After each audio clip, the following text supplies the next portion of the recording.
आज सबकी नज़र जेडीयू की राष्ट्रीय कार्यकारिणी की बैठक में है, लेकिन उसके पहले पार्टी पदाधिकारियों की भी बैठक बुलाई गई है और उसके लिए यहाँ पर पार्टी पदाधिकारी और सांसद पहुँचने लगे हैं। हमारे साथ हैं राज्यसभा में जेडीयू के संसदीय दल के नेता रामनाथ ठाकुर जी। क्या आज पार्टी को नया राष्ट्रीय अध्यक्ष मिल जाएगा ठाकुर साहब?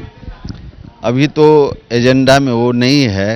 एजेंडा में है सदस्यता अभियान का, हर एक राज्य में पार्टी का संगठन की क्या स्थिति है वो है।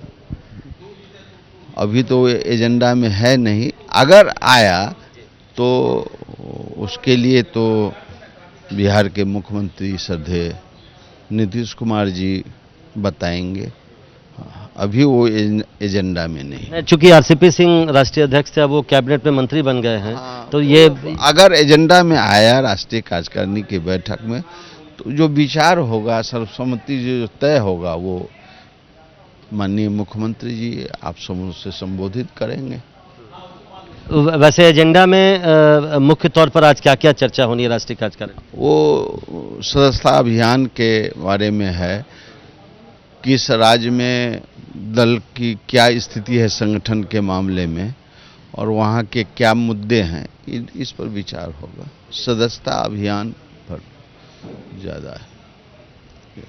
क्या आखिरी सवाल मैं ऐसे ही पूछ रहा हूँ, क्या रामनाथ ठाकुर भी अध्यक्ष बन सकते हैं अगर सामाजिक समीकरण को साधने की कोशिश? अब वो जो निर्णय होगा राष्ट्रीय एजेंडा में है नहीं, अगर एजेंडा में आएगा तो जो सर्वसम्मति से जो पास होगा वो आप लोगों को माननीय श्रद्धेय नीतीश कुमार जी आप लोगों को बताएंगे।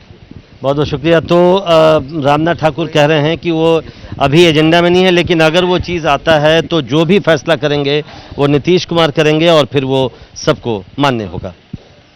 कैमरामैन अजय तिवारी के साथ प्रशांत, एबीपी न्यूज़, दिल्ली।